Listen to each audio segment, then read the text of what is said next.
Hello, everyone, and welcome back to English Pod. My name is Marco. And my name is Catherine, and we've got a special announcement to make today. That's right. This is lesson number 200. Woohoo! Woohoo! So, good job, English Pod. We have over 200 lessons already in our library, so that's like enough for like 6 months of continuous learning, I think. But the lessons keep coming and they keep getting better. So of course you should continue to listen to us. We just thought we would mention that today is the special number 200. Exactly. And because it's a special number, we're going to talk about a very laid-back topic, but very interesting nonetheless. We're talking about junk food. You might argue that it's actually too laid back and is the cause of many problems in America and other places in the world. Junk food is unhealthy food. So let's take a listen to today's dialogue, and we'll be back in a moment to talk about what's going on.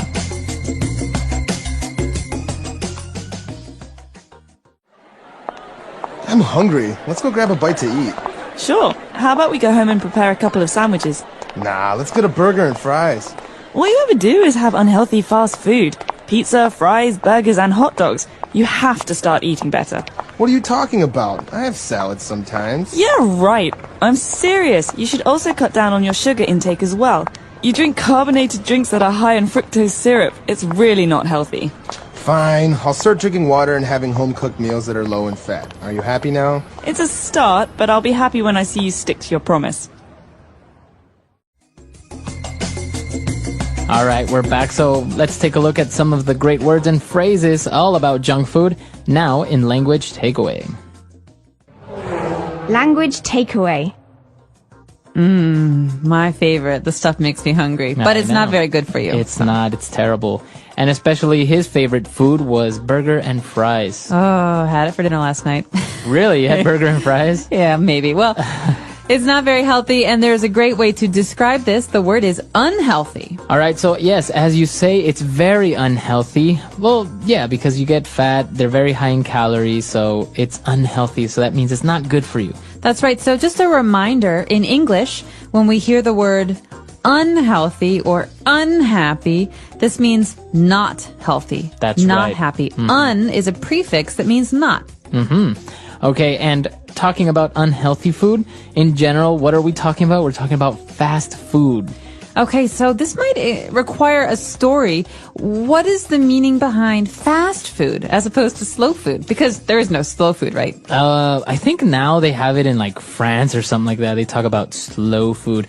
But anyways, fast food is food that is prepared very quickly. So you go, you order, in 2 or 3 minutes, you have your entire order ready to go. Okay, so maybe this is the food that I could get at McDonald's or Burger King, where they make it very, very quickly, and I can go home or I can go to the office with my food ready. Exactly. So fast food, very popular among countries, very popular nowadays among busy people who have no time to sit down at a restaurant or eat, or sit down and have a proper lunch. Fast food. And one of the important drinks at a fast food restaurant is a carbonated drink.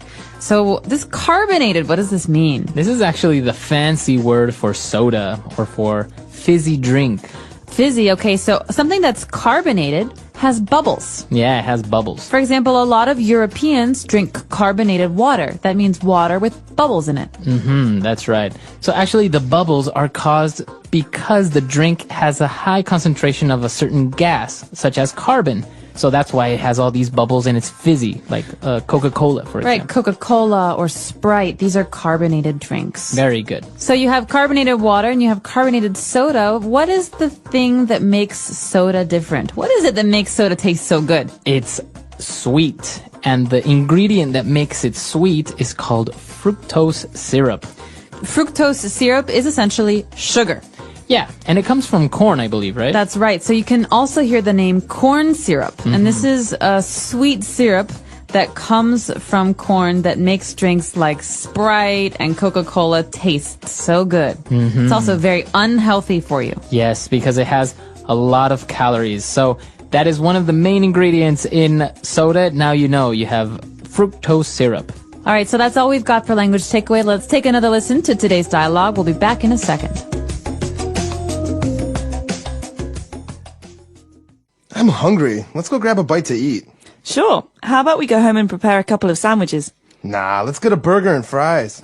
All you ever do is have unhealthy fast food. pizza, fries, burgers, and hot dogs. You have to start eating better.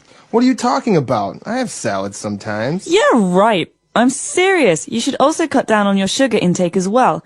You drink carbonated drinks that are high in fructose syrup. It's really not healthy. Fine, I'll start drinking water and having home-cooked meals that are low in fat. Are you happy now? It's a start, but I'll be happy when I see you stick to your promise. All right, we're back. So now we have a couple of great phrases that we heard along the dialogue. So let's take a look at those now in Fluency Builder. Fluency Builder. All right, so starting off, this is a very interesting phrase because we saw it in the first sentence and it says, let's go grab a bite to eat. Let's grab a bite to eat. So to grab is to hold something with your hand, okay, to do it quickly. He grabbed my arm. So to grab a bite to eat, a bite is a small taste. We're going to have a quick meal. So after work, you want to go grab a bite to eat? That means let's go have something to eat quickly. Yeah, I'll be there soon. Let me just grab a bite to eat. So a bite is a little bit. It's a small amount of food. Now for our next phrase, it's very important because I've noticed that a lot of our English learners make the mistake of using this phrase. It's how about. How about? So in today's dialogue, the phrase is, how about we go home and prepare a couple of sandwiches? So how about is used as a suggestion is, how do you feel or what do you think of going home and preparing a couple of sandwiches? So another way to say this is, why don't we go home and prepare some sandwiches? Exactly. But commonly, English learners make the mistake of using how about as a way of saying, how was it or how is it? So for example, how about your weekend? Wrong. Okay. So how was your weekend? Exactly. So how about is usually used when we make a suggestion. How about we go see a movie on Saturday? Or how about we go to my parents' house for Christmas this year? Or finally, how about you get another job so that we can have more money to spend on going out to eat? Very good. So how about, these are all suggestions. Why don't you get another job? Why don't we go to our parents' house for Christmas? So you can't say, how about your weekend? You say, how was your weekend? Yeah. So there's a big difference there. Very good. So make sure to stay away from that typical mistake using how about. Now, moving on, we were talking about fast food and how it's bad for you. And she said, you know what?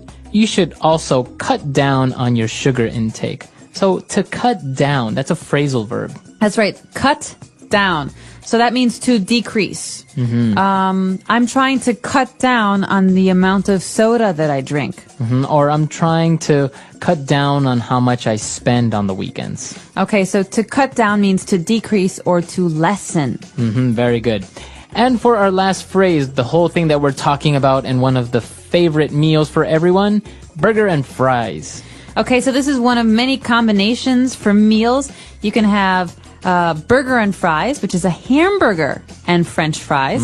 So oftentimes you'll say, hey, let's go grab a burger and fries. Yeah. Another combination, especially in England, is fish and chips. Yeah, fish and chips. Fish would be a fried fish sandwich, and chips would be French fries as well. That's right. So, and actually in England, they call French fries, they call them chips. So if you're confused by the word chips or potato chips and French fries, these are different things in different places. But if you're talking to an American, French fries is the way to go. Or for a while, they were called freedom fries. Well, we don't need to talk about that. We can talk about that in a later lesson. But for now, the phrase is burger and fries. All right. So let's listen to our dialogue for the very last time.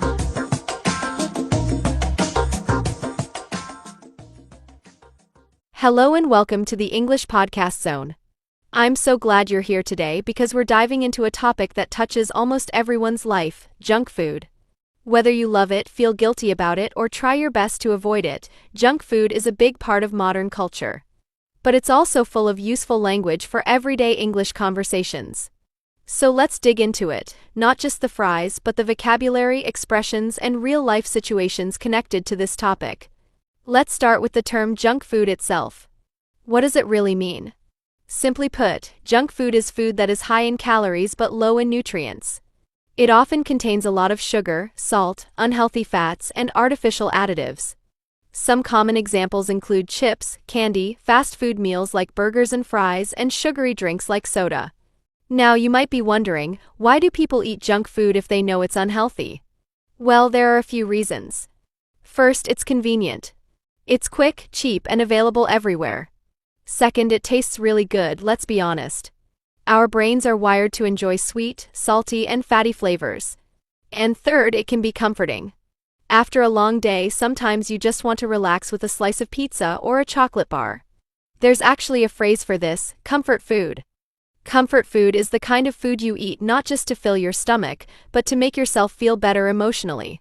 Let's break down some useful expressions here. You might hear someone say, "I'm craving something sweet." The word craving means a strong desire, especially for food. Or, let's grab some fast food. Grab in this case means to get something quickly and casually. These expressions are super common and easy to use. Another phrase you'll hear a lot is cut back on. For example, I'm trying to cut back on sugar. That means you're reducing how much you eat. Notice how we don't say cut down sugar, we say cut back on sugar or cut down on sugar. That little word on is important. And what about the word unhealthy? That prefix un is very powerful in English. Just like healthy means good for your body, unhealthy means the opposite, not good. This prefix shows up in lots of words: unhappy, unfair, unkind. It changes the meaning completely. Now let's touch on some culture. In many Western countries, especially the US, junk food is everywhere, from vending machines at schools to drive-through windows on almost every corner. That makes it harder to avoid. There's even a whole fast food culture where meals are eaten in cars or while walking, instead of sitting down at a table. Compare that with traditional meals in countries like Italy or Japan, where food is enjoyed slowly and with family. These differences can affect not just health, but also language and customs around eating. So here's a little practice challenge. Try using some of these expressions today. Maybe say, "I'm cutting back on soda," or "I grabbed a bite to eat before class." The more you use real English in your real life, the faster you'll learn. Alright, that's a solid start. Let's keep going deeper into this delicious and sometimes dangerous world of food. When we talk about junk food, we can't ignore one of its biggest selling points: convenience. Convenience means something is easy and quick to use or get. Fast food restaurants are designed around this idea. You can walk in, place your order, and within minutes you're eating.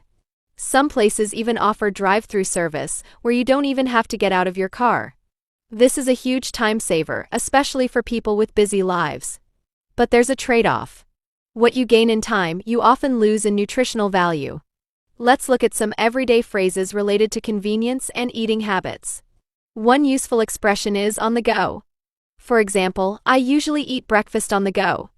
That means you eat while moving, maybe during your commute or in between meetings. Another common phrase is grab-and-go meals. These are foods that are pre-packaged and ready to eat, like a sandwich or a granola bar you buy at a convenience store. Now let's talk about another phrase, to skip a meal. A lot of people skip breakfast because they're in a rush. But skipping meals can lead to unhealthy choices later in the day. For example, when you skip lunch, you might end up overeating at dinner or snacking on junk food all afternoon. A good expression to describe this is binge eating. Binge eating means eating a large amount of food in a short period, usually because you're very hungry or stressed. Here's something interesting for English learners. In English, we often personify our cravings. People say things like, "That pizza is calling my name," or "I'm dying for some ice cream." These are playful and expressive ways to say you really want something. They make your speech sound more natural and lively. Another helpful word to know is processed. Processed food is any food that's been changed from its natural state, frozen, canned, cooked, or packaged with additives. Most junk food is highly processed, which means it usually contains preservatives, artificial colors, and flavor enhancers. These things help the food last longer and taste stronger, but they don't offer much nutrition. Speaking of nutrition, here's a useful phrase, empty calories. This refers to food or drinks that provide energy but very few vitamins or minerals. Soda, for example, is full of empty calories. It gives you a sugar rush but no real nutritional benefit. And of course, you've probably heard the term sugar rush. That's a short burst of energy after eating a lot of sugar. Kids often get hyper after eating candy, and we say they're having a sugar rush. But the crash afterward? Not so fun. When talking about trying to be healthier, you might hear people say things like, "I'm watching what I eat," or "I'm trying to make better food choices." These are polite, casual ways to say they're avoiding junk food or eating more responsibly. As an English learner, try using these phrases in your own conversations. For example, "I skipped breakfast today, so I'm starving," or "I'm trying to cut down on processed foods." These sentences are useful, practical, and common in daily life. Now, while junk food may be tempting, understanding the language around it helps you talk about your habits, your goals, and even your health. And that's something truly valuable, not just in English but in life. Let's take a closer look at one of the most powerful forces behind the popularity of junk food: advertising. Everywhere you look, TV, social media, billboards, you see ads promoting fast food, candy, soft drinks, and snacks. These ads are designed to be irresistible. They use bright colors, catchy slogans, and mouth-watering images to make you crave something you weren't even thinking about a minute ago. That's the magic and the danger of marketing. In English, there's a useful term for this kind of influence: temptation. When something tempts you, it tries to pull you in, even if you know it's not the best choice. For example, you might say, "I was tempted to get fries, but I ordered a salad instead." This word is especially useful when talking about food, spending money, or making decisions. Another phrase you'll often hear is "given to temptation." That means you stop resisting and do the thing you were trying to avoid. Like, "I gave in to temptation and ate a whole bag of chips." We all do it from time to time, and using these phrases helps you describe those moments in a natural way. Now let's talk about how companies make junk food sound better than it is. They use phrases like "made with real cheese," "no artificial colors," or "low fat." While these sound healthy, they can be misleading. For instance, something labeled low fat might still be high in sugar. That's why people often say, "always read the label." This is an important expression in English. It means don't trust appearances, and take time to understand what's really inside. Speaking of labels, you'll often see words like calories, sodium, sugar, carbs, and trans fats on food packaging. These are key nutritional terms. Calories measure the energy a food gives you. Sodium is another word for salt. Carbs is short for carbohydrates, which give you energy but can be bad in excess. Trans fats are a type of unhealthy fat that many experts recommend avoiding. Another phrase that's useful here is "watch your intake." Intake means how much of something you consume. You might hear someone say, "I'm trying to watch my sodium intake," or "you should reduce your sugar intake." This phrase helps you talk about eating and drinking in a more specific, thoughtful way. Now let's move into another common area of conversation: guilt. Many people feel guilty after eating junk food, especially if they're trying to be healthy. You'll hear people say things like, "I cheated on my diet," or "it was my cheat day." These phrases are part of everyday English, especially among people who are dieting or watching their weight. But here's something important to remember: learning English is about communication, not perfection. The same idea applies to healthy eating. You don't have to be perfect. You just need to be aware and keep improving. And that's true whether you're working on your health or your English.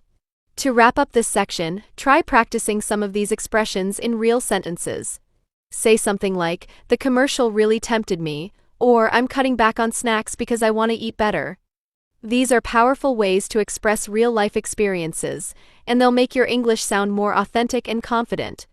Advertising may try to influence your choices, but with the right words, you can take back control, not only of your eating habits but of your ability to speak clearly and effectively in English. Let's shift our focus now to eating habits and how they're formed. The truth is, many of our food choices are shaped by our routines, our culture, and even the people around us. Understanding how habits work can help you change them, and as an English learner, you'll also pick up natural ways to talk about your daily routines and behaviors. First, let's explore the phrase "creature of habit." This is a common way to describe someone who likes to do the same things every day. For example, "I always eat cereal for breakfast." "I'm a creature of habit." This is a great phrase to describe how many people approach food, repeating the same meals again and again, often without thinking. Another expression that's useful here is "get into the habit of." You might say, "I've gotten into the habit of drinking soda every afternoon," or "I'm trying to get into the habit of packing my lunch instead of eating out." These phrases are excellent for describing patterns in your daily life, and they help you communicate goals and routines clearly. Now let's talk about the word snacking. Snacking is when you eat small amounts of food between meals. It's not always bad, but it depends on what you're eating. The phrase mindless snacking means eating without thinking, like grabbing chips while watching TV or finishing a bag of cookies while scrolling on your phone. You don't even realize how much you've eaten until it's gone. To describe this kind of behavior, you might use phrases like, I snack out of boredom, or I eat when I'm stressed. These are incredibly useful expressions because they combine emotion with action. Learning to talk about emotions and habits together will make your English much more powerful and relatable. And that brings us to emotional eating. This is when you eat not because you're hungry, but because you're feeling something: stress, sadness, boredom, or even happiness. It's a very human experience and there's no shame in it, but being able to recognize it and talk about it is valuable. Try saying things like, I'm an emotional eater, or I reach for sweets when I'm feeling down. These are real, natural expressions used in everyday conversations.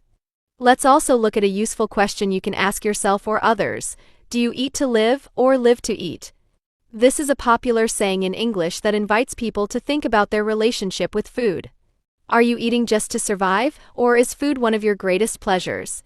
People often laugh or debate over this question. It's a fun way to start a conversation, especially if you're learning about other cultures. Speaking of culture, in some countries meals are relaxed, social events where people spend hours at the table. In others, meals are rushed, eaten alone, or even skipped. These habits influence not just health, but how people speak about food. That's why English has so many idioms related to eating quickly, like wolf down your food, which means to eat very fast, almost like an animal. He wolfed down his lunch in 2 minutes. Is something you might hear in a casual conversation. One final phrase for today: watch your portions. Portions means the amount of food you serve or eat at one time. In many places, especially in the US, portion sizes are large. Learning to say, I try to control my portions, is another way of expressing healthy choices in English.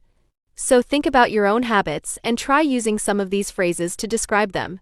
Say things like, I'm trying to get into the habit of eating more vegetables, or I snack a lot when I'm tired. You'll be building your English fluency while becoming more aware of your daily patterns. That's how real learning happens, one habit, one phrase at a time. Now let's explore one of the most interesting and useful aspects of this topic: how food connects to lifestyle. What you eat doesn't just affect your health, it also reflects your schedule, your values, and even your social life. As you improve your English, you'll find that food is one of the easiest ways to start meaningful conversations with others, especially when talking about daily routines or personal goals. Let's begin with the phrase on a diet. This is something you'll hear all the time. It means someone is trying to eat in a controlled or limited way, usually to lose weight or become healthier. You might hear someone say, I'm on a diet, or I can't eat that, I'm trying to stick to my diet. Notice the phrasal verb stick to. It means to continue doing something without giving up. For example, it's hard to stick to a healthy eating plan when you're busy. Then there's another popular phrase, eating clean. This doesn't mean washing your food. It means avoiding processed foods, added sugars, and artificial ingredients. Someone might say, I've started eating clean, lots of vegetables, lean proteins, and whole grains. It's a trendy expression, especially in health-conscious communities. If you hear someone say, I meal prep every Sunday, they're talking about meal prepping, which is short for meal preparation. It means preparing your meals in advance, often for the entire week. This is a great way to avoid last-minute junk food decisions. You could say, I prep my lunches ahead of time so I'm not tempted to order fast food. Now let's talk about social situations. In many places, food is at the center of social life. Whether it's a party, a meeting, or a casual get-together, there's usually something to eat.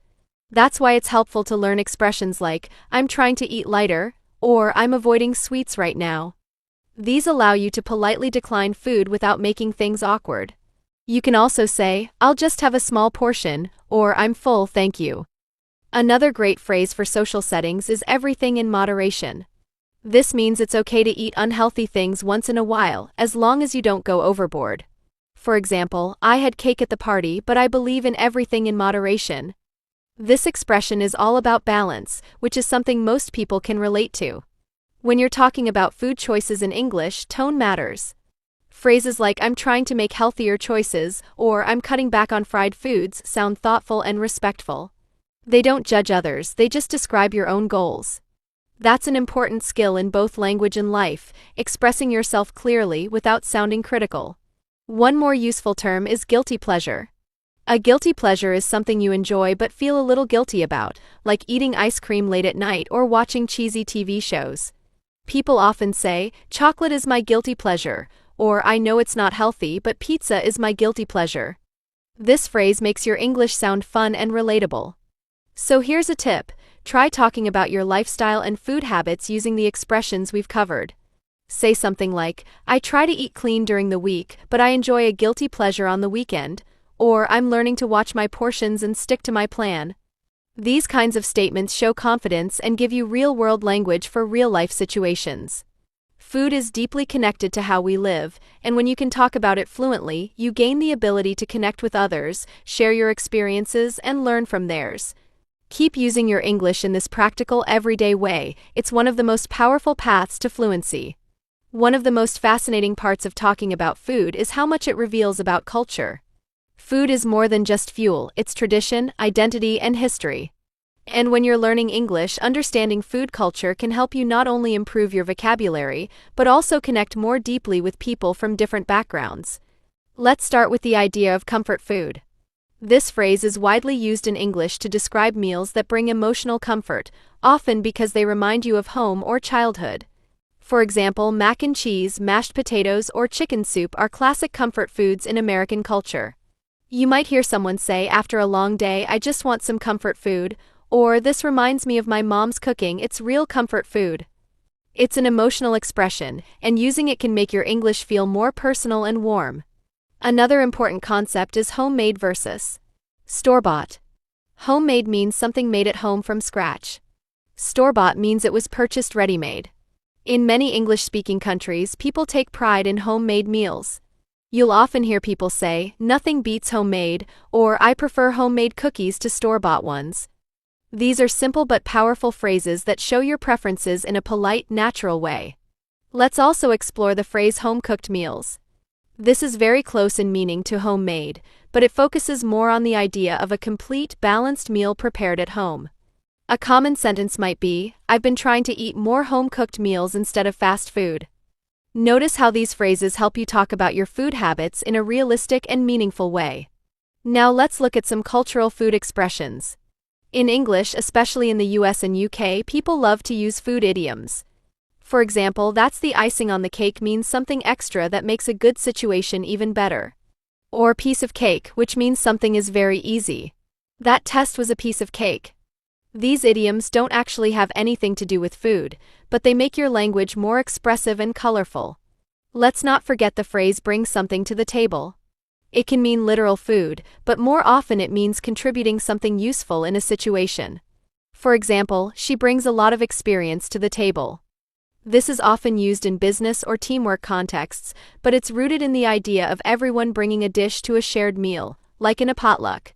Speaking of potlucks, that's another culturally significant term. A potluck is a gathering where everyone brings a dish to share. These are common in North America and are often held at schools, offices, or among friends. You might say, we're having a potluck dinner on Friday, bring something sweet. Knowing terms like this helps you participate in conversations about social events and food traditions.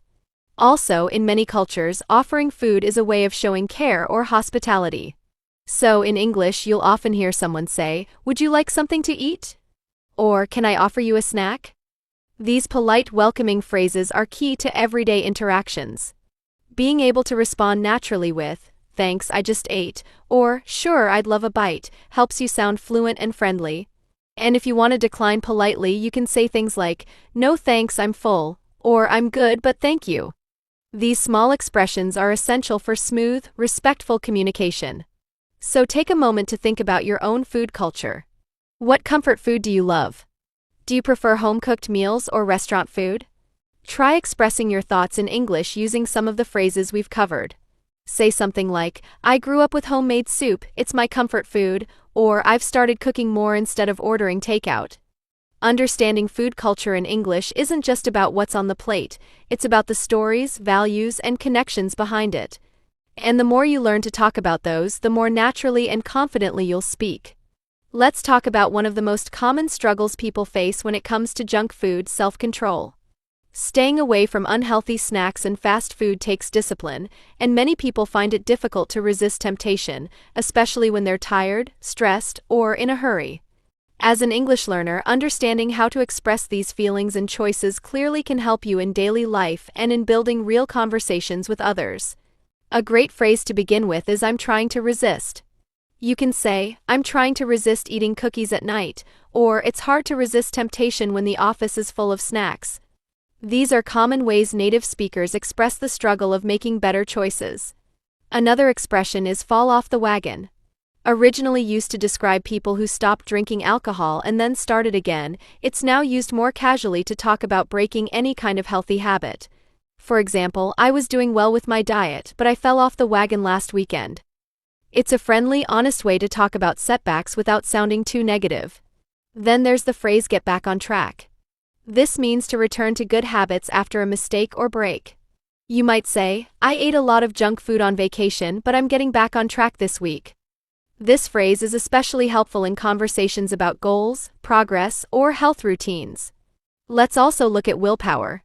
Willpower is the ability to control yourself, especially when you want to do something unhealthy or unwise. A typical sentence might be, "It takes a lot of willpower to avoid fast food," or "I don't have the willpower to walk past a bakery without buying something." This word is often used when talking about dieting, exercising, or saving money. Now, how do people deal with cravings in English? One useful strategy is called healthy swaps. That means replacing something unhealthy with a better option. For example, "I swapped soda for sparkling water," or "I'm trying to swap chips for almonds." The word swap is simple but powerful, and it's used in many everyday situations. You can also say, "I'm making small changes," or "I'm taking baby steps." These phrases show that you're moving in the right direction without being too hard on yourself. For many learners, these expressions are also useful when talking about language learning. For example, "I'm taking baby steps with English idioms." And then there's treat yourself. This phrase is used when you choose to enjoy something special, even if it's not the healthiest option. It's often said with a smile, like, "I've been eating clean all week, so I'm treating myself to a slice of cake." The key idea here is balance, not cutting out all pleasures but enjoying them mindfully. Another fun expression is "everything adds up." This means small actions over time can make a big difference. Drinking one soda might not seem like much, but over time it adds up. You can also use this expression for language learning. 10 minutes of English practice a day really adds up. These kinds of phrases make your English more expressive and relatable. They help you talk about your choices honestly, and they open the door to conversations about goals, habits, and progress, topics that come up all the time in real life. So take a few moments today and try making sentences using these phrases. You could say, "I swapped cookies for fruit," or "I fell off the wagon, but I'm back on track now." Not only will you improve your English, but you'll also gain a deeper understanding of how to express personal change and motivation in a natural way. One thing that's often overlooked in discussions about junk food is the role of stress. When people feel overwhelmed, anxious, or even just bored, they often turn to food for comfort. And usually it's not vegetables they reach for, it's salty snacks, sugary treats, or greasy fast food. Learning how to talk about this connection between stress and eating is useful not only for your English but also for understanding yourself better. A very common expression in English is stress eating. This refers to eating because you're stressed, not because you're actually hungry. You might say, "I tend to stress eat when I have deadlines," or "Lately I've been stress eating junk food, and I need to get it under control." It's a phrase that's easy to use and highly relatable. Closely related is the phrase "eat your feelings."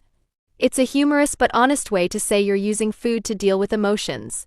"After the breakup, I spent the weekend eating my feelings, ice cream, chips, everything." While it might make people laugh, it's also a meaningful way to talk about emotional habits. When people are under pressure, they often look for quick fixes.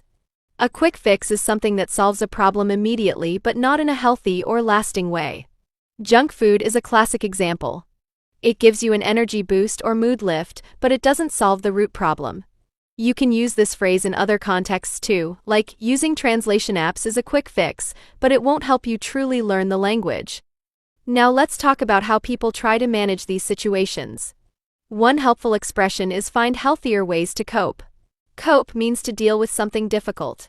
So you might hear, I've been trying to find healthier ways to cope with stress, like going for a walk instead of eating chips. This phrase helps you express emotional maturity and positive change.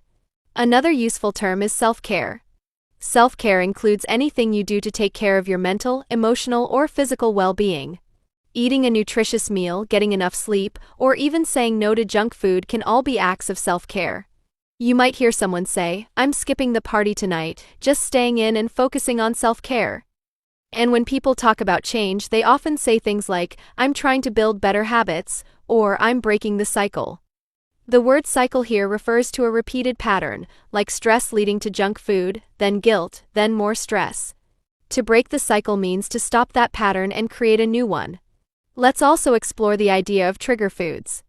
A trigger food is something that causes you to overeat or feel out of control. People often say, chips are my trigger food, or once I start eating cookies, I can't stop. This kind of vocabulary helps you describe your behavior with clarity and honesty. Now here's a really natural way to talk about progress. I'm not perfect, but I'm making progress. This phrase is great because it shows effort without pressure. You can apply it to food, fitness, language learning, anything that takes time and consistency. Another phrase people use to describe change over time is baby steps. I'm taking baby steps toward eating healthier. It means small, manageable actions that lead to bigger results. Baby steps might include bringing lunch from home once a week or drinking water instead of soda with dinner. So today, think about how stress affects your choices and how you can describe that in English. Try using phrases like, I've been stress eating lately, or I'm finding healthier ways to cope with tough days. These are real emotional statements that go beyond textbook English. They help you express your experience, connect with others, and become more fluent, not just in words but in life. Let's talk about one of the most practical ways to move away from junk food and toward healthier living: planning. It might not sound exciting, but planning your meals and snacks can make a huge difference, and it gives you a great opportunity to practice English vocabulary related to time, goals, and daily habits. A helpful phrase to begin with is plan ahead. You'll hear this often in English conversations, and it simply means to prepare for something in advance. For example, I try to plan ahead so I'm not stuck buying fast food at work. Or if you plan ahead, it's easier to avoid unhealthy choices. It's a great habit and a powerful way to talk about responsibility. Another related phrase is set yourself up for success. This means creating the right conditions to help you succeed. You might say, I set myself up for success by prepping meals on Sunday, or if I don't buy junk food, I won't eat it. I'm setting myself up for success. It's an encouraging and positive expression. Let's also look at stock up on. This means to buy a lot of something so you don't run out. For example, I stock up on healthy snacks so I always have good options at home. You can also use it for other areas of life, like I stocked up on school supplies, or we need to stock up on water before the storm. Now, when people try to eat better, they often talk about meal planning. This simply means deciding in advance what you're going to eat. It's not complicated, and you can hear someone say, meal planning helps me stay on track, or I plan my meals for the week every Sunday night. The phrase stay on track is also useful. It means to keep going in the right direction. I've been staying on track with my food choices lately. Another common tool is the grocery list. This is the list of items you plan to buy when shopping. To use it in conversation, you might say, I always bring a grocery list so I don't get distracted, or without a list, I end up buying junk I don't need. It's a small thing that makes a big impact. Let's also explore the term prep in advance. You can say, I like to prep in advance so I don't have to cook every night. Prep is short for prepare, and this phrase makes your English sound modern and fluent. You can even say, I prepped some meals for the week, or I did some meal prep yesterday. Now, what happens when things don't go according to plan? Life gets busy, you run out of time, or your schedule changes. A very natural expression in English is life gets in the way. For example, I planned to cook dinner, but life got in the way and I grabbed fast food instead. It's a gentle way to explain why something didn't work out. To respond to situations like that, people often say, don't beat yourself up. That means don't be too hard on yourself. You ate pizza last night? Don't beat yourself up. Just get back on track tomorrow. These phrases are kind, supportive, and very common in casual conversation. One more useful term is default choice. A default choice is what you do automatically when you don't have a plan. If your default choice is junk food, it helps to change your environment, keep fruit on the counter, or pack a healthy snack in your bag. You might say, I'm working on changing my default choices. So as you think about your food habits or any habits, consider how planning can help you. Try saying things like, I plan my meals to stay on track, or I stocked up on healthy foods this weekend. These phrases don't just improve your English, they help you build a mindset of intention and progress. Small words, when used wisely, can support big changes. As we wrap up this journey into the world of junk food and healthier choices, let's focus on something essential: balance. The idea of balance is powerful, not just in what we eat, but in how we live, learn, and grow. And in English, there are many useful ways to express this idea in everyday conversations. One of the most helpful phrases is treat in moderation. This means enjoying something occasionally and in small amounts, without overdoing it. You might say, I still eat chocolate, but I treat it in moderation, or fast food isn't off limits, but I try to enjoy it in moderation. This kind of language helps you talk about personal choices in a realistic and responsible way. Another common expression is listen to your body. It means paying attention to how food makes you feel. Are you actually hungry or just bored or stressed? You'll often hear people say, I'm learning to listen to my body, or after eating junk food, my body doesn't feel good. This phrase encourages mindfulness and helps describe a deeper connection between eating and well-being. Let's also talk about developing a healthy relationship with food. This is a phrase often used by nutritionists and health coaches. It means not labeling food as bad or forbidden, but understanding what works for your body and lifestyle. Someone might say, I'm working on building a healthy relationship with food so I don't feel guilty after eating something sweet. Guilt is a big word in this conversation. Many people feel guilty after eating junk food, but a more helpful approach is self-compassion, being kind to yourself and moving forward. In English, people often say things like, I had a rough day, but I'm not going to beat myself up about it, or I'll make a better choice next time. These kinds of phrases make your English sound mature, thoughtful, and emotionally intelligent. Now let's explore one final useful term: mindful eating. This means being fully present while eating, paying attention to flavors, textures, and how your body feels. It's the opposite of eating while distracted, like in front of a TV or computer. You could say, I'm trying to practice mindful eating instead of just snacking all day, or mindful eating helps me know when I'm full. And don't forget one of the most encouraging phrases you can use: progress, not perfection. This is a great reminder for both health and language learning. You can say, I'm not perfect with my food choices, but I'm making progress, or I'm learning English little by little. Progress, not perfection. It's all about staying motivated and being proud of small wins. So here's something you can do today. Try putting these expressions into practice. Say something like, I still enjoy fast food, but I try to eat it in moderation, or I'm developing a better relationship with food. These sentences are useful, true to life, and full of natural English. And remember, your journey to speak English fluently is a lot like your journey toward healthier living. It takes time, consistency, and self-awareness. But every time you learn a new phrase or make a better choice, you're moving in the right direction. Thank you for being a part of the English Podcast Zone.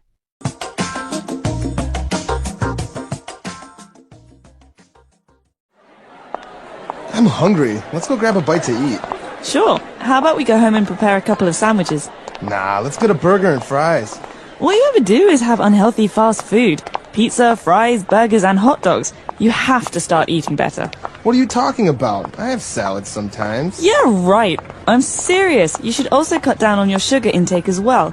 You drink carbonated drinks that are high in fructose syrup. It's really not healthy. Fine, I'll start drinking water and having home-cooked meals that are low in fat. Are you happy now? It's a start, but I'll be happy when I see you stick to your promise.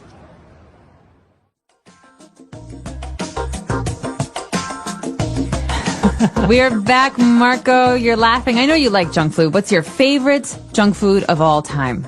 Actually, I am a big fan of fried chicken. I love fried chicken. Yummy.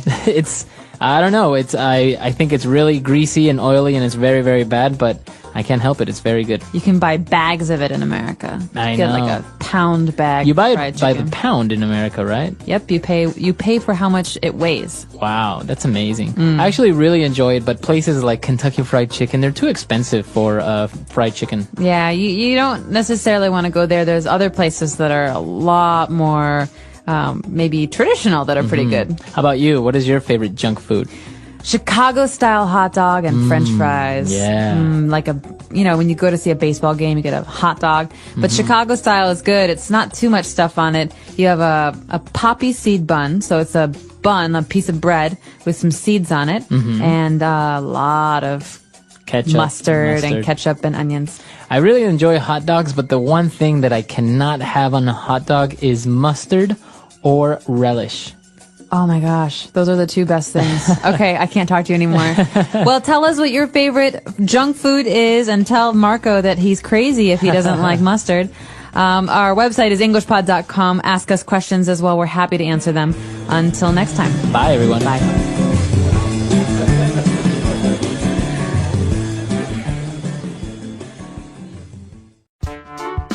The English Pod Audio Review. Listen to the meaning, then say the vocabulary word. Get food that can be eaten quickly. Grab a bite. Something frequently done. All you ever do. Reduce the amount taken or used. Cut down. What do you think? How about? Continue doing something. Stick to. Let's try that faster. Reduce the amount taken or used. Cut down. Get food that can be eaten quickly. Grab a bite. What do you think? How about? Something frequently done. All you ever do. Continue doing something. Stick to. Now say the word and hear it in a sentence. Grab a bite. Do you want to go grab a bite after work? Grab a bite. Let's grab a bite before we go to school. Grab a bite. Derek and I are going to grab a bite with Catherine. How about? How about we go to the movies tonight? How about? How about you pick me up at 3? How about? How about we go to my parents' house for Christmas this year? All you ever do. All you ever do is complain. All you ever do. All you ever do is play computer games. All you ever do. All my parents ever do is yell at me. Cut down. We need to cut down on unnecessary expenses. Cut down. The doctor said I should cut down on my sugar intake. Cut down. Our company had to cut down operational costs. Stick to. It's hard for me to stick to this diet. Stick to. You have to stick to your promise.